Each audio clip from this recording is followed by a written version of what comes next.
Hey everyone, welcome to Gossify. कभी ऐसा लगा है कि आप किसी रूम में हो लेकिन फिर भी इनविजिबल हो, जैसे आप वहाँ फिजिकली मौजूद हो पर इमोशनली, प्रोफेशनली और सोशली आपको कोई नहीं देख रहा।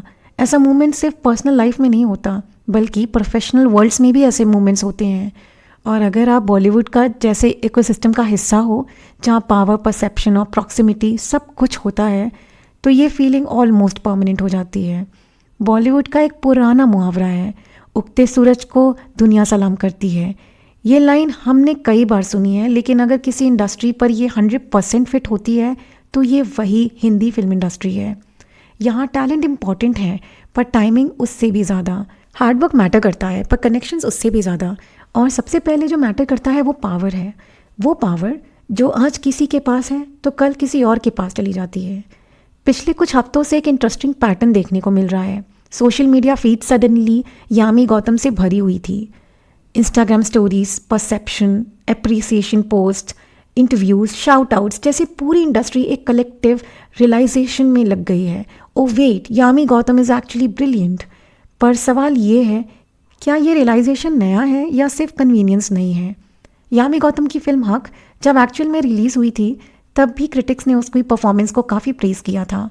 फिल्म की कहानी खुद एक real life inspired legal battle पर बेस्ड है, जहां एक औरत ने अपने बच्चों के लिए, उसके हक के लिए सिस्टम के खिलाफ खड़ी होती है। ये कोई लाउड मसाला एंटरटेनर नहीं है। ये एक ग्राउंडेड, इंटेंस, अनकंफर्टेबल कहानी थी और यामी ने उस रोल को रिमार्केबल रिस्ट्रेन और स्ट्रेंथ के साथ पोर्ट्रे किया। साथ में इमरान हाशमी जैसे सॉलिड एक्टर थे। स्टोरी में सब्सटेंस था, परफॉर्मेंस जेन्युइन थी। फिर भी बॉक्स ऑफिस फिल्म में कुछ खास कमाल नहीं दिखा पाई। बजट रिकवर नहीं हुआ, बज़ लिमिटेड रहा और इंडस्ट्री लार्जली साइलेंट रही। ना बिग प्रोड्यूसर्स का ट्वीट, ना स्टार किड्स की कोई स्टोरीज, ना पावरफुल इनसाइडर्स के इंटरव्यूज़।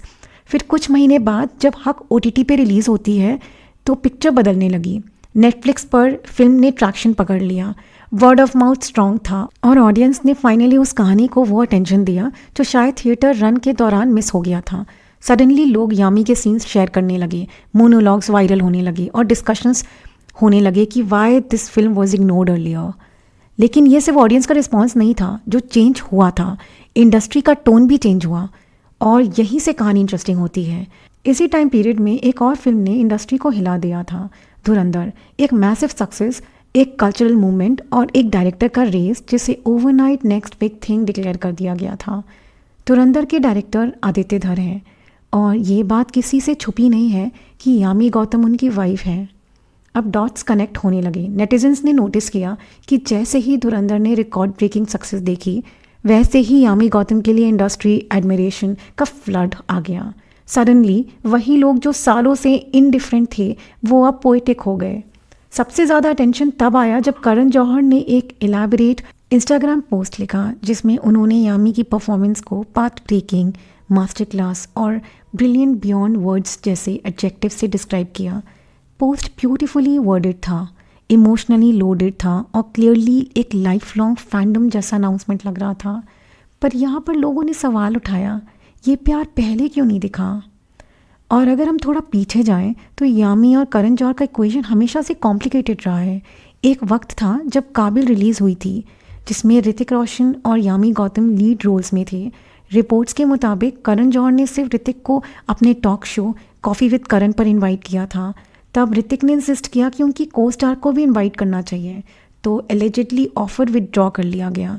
ऋतिक ने भी इनविटेशन को डिक्लाइन कर दिया क्योंकि उनके लिए अपनी को स्टार की रिस्पेक्ट को कॉम्प्रोमाइज़ करना एक्सेप्टेबल नहीं था। सोचो ज़रा, एक फिल्म की फीमेल लीड को नॉट वर्दी इनफ कहकर साइडलाइन कर दिया गया सिर्फ इसलिए क्योंकि वो उस वक्त पावर सर्कल का हिस्सा नहीं थी। और ये कोई आइसोलेटेड इंसिडेंट नहीं है। इंडियाज़ गॉट टैलेंट के सेट्स पर भी ऐसा ही सीन देखने को मिला। जब यामी अपनी फिल्म उरी के प्रमोशन के लिए गेस्ट बनकर गई थी, जजेस पैनल पर इंडस्ट्री के बिग नेम्स मौजूद थे और बिहाइंड द सीन्स यामी को ओपनली इग्नोर किया जा रहा था। Cold body languages, zero eye contact और ग्रुप फोटोज़ में डेलिब्रेट एक्सक्लूजन। वो ऑकवर्ड मोमेंट था जब आप डिसाइड नहीं कर पाते कि आपको उस फ्रेम में आना चाहिए या नहीं, सिर्फ इसलिए क्योंकि कोई आपको इनवाइट नहीं कर रहा।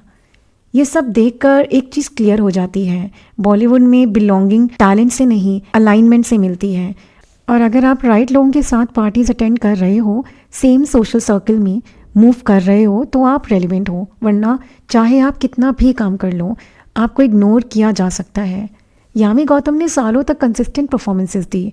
आर्टिकल 370, अ थर्सडे, उरी, हक, बाला, हर फिल्म में उन्होंने अपने क्राफ्ट को रिफाइन किया है। फिर भी इंडस्ट्री के रिस्पॉन्स सिलेक्टिव रहा। अब इसीलिए जब आलिया भट्ट का अप्रिसिएशन पोस्ट आया जिसमें उन्होंने यामी को प्योर क्राफ्ट, गोल्ड स्टैंडर्ड और टॉप टियर परफॉर्मेंस कहा, तो नेटिजन्स ने सिर्फ ये पोस्ट नहीं पढ़ा, टाइमिंग भी देखी। लोगों ने नोटिस किया कि पहले कभी आर्टिकल 370 के लिए ऐसा पोस्ट नहीं आया, ना ही अ थर्सडे के वक्त आया। और जब यामी एक पावर कपल का हिस्सा बन चुकी हैं, तब उनका नाम, उनका सरनेम एक ब्लॉकबस्टर डायरेक्टर के साथ जुड़ चुका है, तब अप्रिसिएशन फ्लो हो रहा है।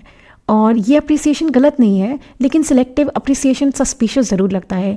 मे बी ये इस तरफ इशारा देता है कि आलिया भट्ट आदित्य धर की किसी मूवी में काम करने के लिए होप्स रख रही हों। सोशल मीडिया पर कमेंट्स और ट्वीट्स का फ्लड आ गया। लोगों ने क्लियरली पॉइंट आउट किया कि इंडस्ट्री का प्यार अक्सर सक्सेस के बाद ही आता है, स्ट्रगल के दौरान नहीं।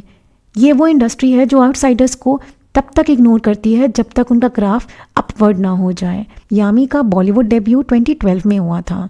10+ साल का career, multiple critically acclaimed performances, लेकिन इंडस्ट्री वैलिडेशन 26 में हो रहा है। ये डिले सिर्फ कोइंसिडेंस नहीं लगता, बॉलीवुड का इकोसिस्टम ऐसा ही है।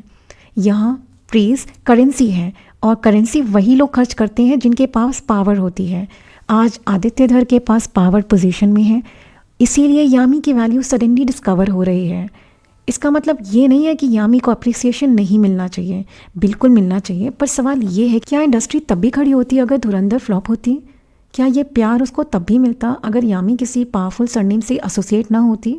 ये सवाल अनकंफर्टेबल है पर ज़रूरी भी, क्योंकि जब तक हम ये अनकंफर्टेबल क्वेश्चंस नहीं पूछेंगे तब तक बॉलीवुड का फेक फ्रेंडलीनेस कल्चर चलता ही रहेगा।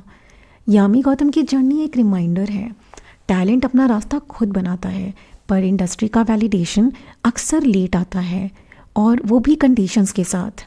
बॉलीवुड एक मिरर है, जो सक्सेस दिखता है उसको रिफ्लेक्ट करता है, और फेलियर या स्ट्रगल दिखता है तो मुंह फेर लेता है।